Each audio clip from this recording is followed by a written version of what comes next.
Hi guys, I'm Rick. Welcome to my YouTube channel. You're joining me here on the Brecon Beacons National Park in South Wales, United Kingdom. Cloudy, dull, overcast day, but I'm not here to do any astrophotography at the moment.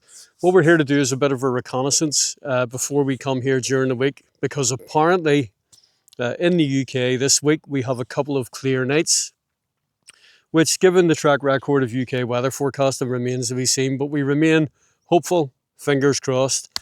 As I said, I'm in the Brecon Beacons National Park. Beautiful scenery all around. And what I'm hoping to do is get a bit of a backdrop framed during the day. So as I know in the evenings when I come here, set up the camera gear, which sort of view and backdrop I want to have, to be able to take some wonderful images from this dark sky location that is here in Brecon Beacons National Park. Now, I know the Brecon Beacons National Park Authority have renamed this place using the Welsh name and terminology, but I'm not going to insult any of my Welsh relatives or my Welsh friends as an Irishman by trying to pronounce that actual name, so we'll give that a miss.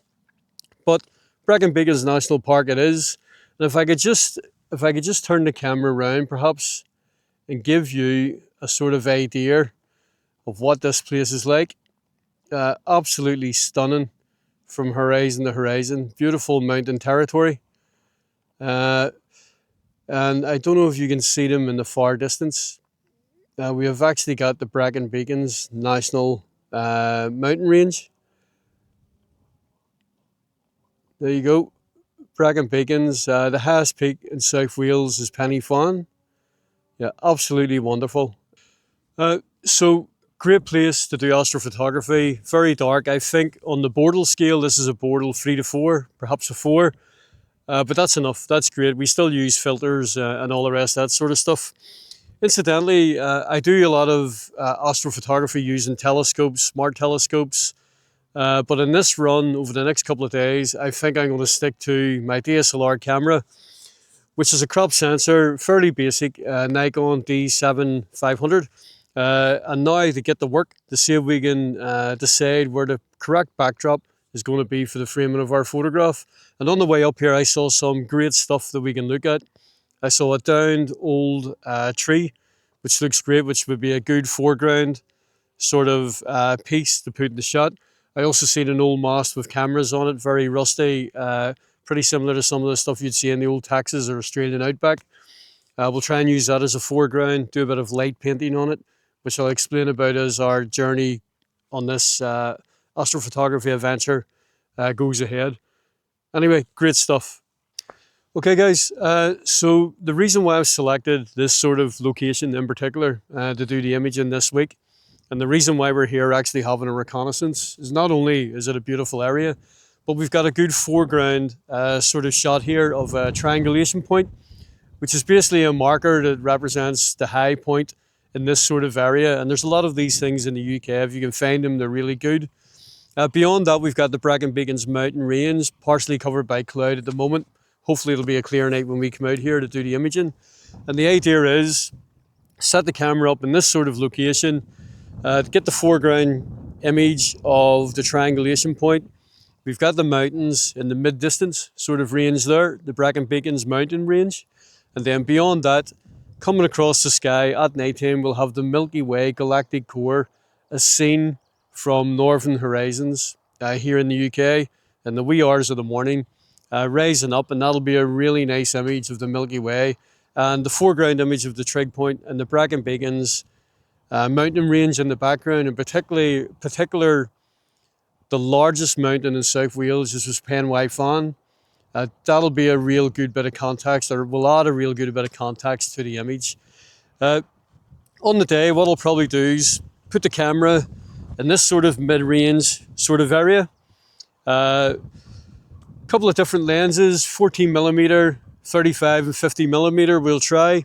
I'll illuminate this with a bit of light painting that I will show everyone how that's done on the evening. And then obviously we'll have the Milky Way rising and the Brecon Beacons on the background. So that's the general idea, and hopefully that will add a real good bit of composition to the shot, and that's what we're trying to achieve. Perfect.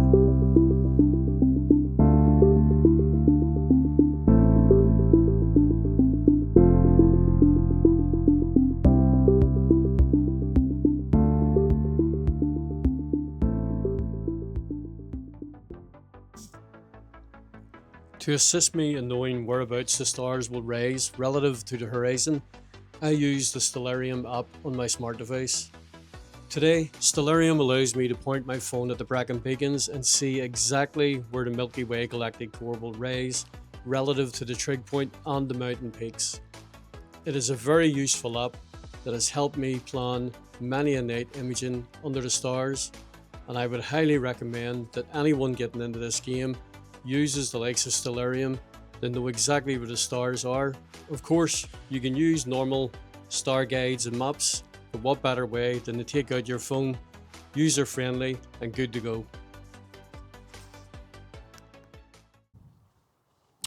Yeah, so using Stellarium, that's the composition all sorted. We know where the Milky Way is going to rise relative to the triangulation point and the Brecon Beacons on the background. So that's all good. So we know when we come up here, we'll have minimum time setting up. We know the exact spot our camera is going to be in. We know what lens we're going to use. As long as it's not too windy and there's not too much moonlight, which are two other variables here that can ruin the image, things should be good to go. And of course, as long as the trusty old UK weather decides to play ball. What I'm going to do now is get the drone up, the Mavic 4 Pro drone, get a bit of drone footage of this sort of area. Pack up, head back down the hill, and on the way back down, look at the fallen tree that I seen on the way up. That'll also present a good opportunity, a bit of context for a foreground shot, and also the old rusty mast. We'll have a quick look at that to see if that's any use. But bear in mind, for anyone that's planning these sort of things in the UK at this time of year, only past the summer solstice, you only have about 2 hours of true astronomical nighttime to use to get your shots, so it's quite rushed. And if you spend an hour up here taking a good quality photograph of the Milky Way and then push it because you're trying to get other photographs, you mightn't put enough time into the main shot you're trying to get. So this will be priority 1. I would say the old mast would be priority 2, and the tree, if we can get in, would be priority 3. But that's the way we'll work it. We've got 2 nights anyway, apparently clear weather, so the UK weather forecast says, and hopefully it plays ball.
Okay, so what we're going to do is take a look at the fallen tree, this old tree that I explained when we were at the top of the hill, and see if there's any way we can get any sort of composition, get this in the foreground and in the background, see if we can get the Milky Way. And if I turn the camera around, I'll give you an example of what we're talking about. So this is the tree as we approach it, but as you come down, see if we can see. So you've got the Brecon Beacons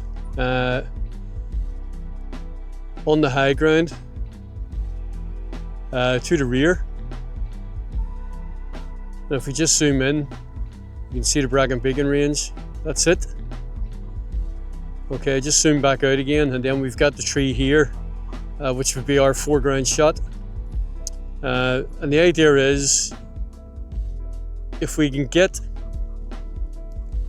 for example, the Milky Way coming up between this sort of part of the fallen branch and this sort of part of the tree, then that would make a really interesting shot with the Milky Way in the background.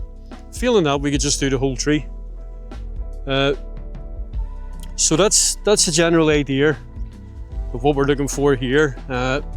Obviously, it's all time permitting. We don't know much time it's going to take to set up at the top. But again, if I look at it from a different angle and we come backwards, then there we go. That would give us a nice shot of the old tree in the foreground. And in the background, sky, we could grab the whole Milky Way climbing over the top, the galactic core, which is really good for this time of year. So that's another option. So this is the old rusty tower that I spoke about at the top as well, just across from the lone tree. So I could get over here pretty quickly, and you can see it in the background there. It's not going to be facing south, it's going to be in fact facing the opposite way, north, but you can do a bit of clever editing to sort that out, which I'll explain in some later videos when we're doing editing and stuff like that. But it seems as if this would be a real good sort of a shot to have in the foreground, and if I could just show why.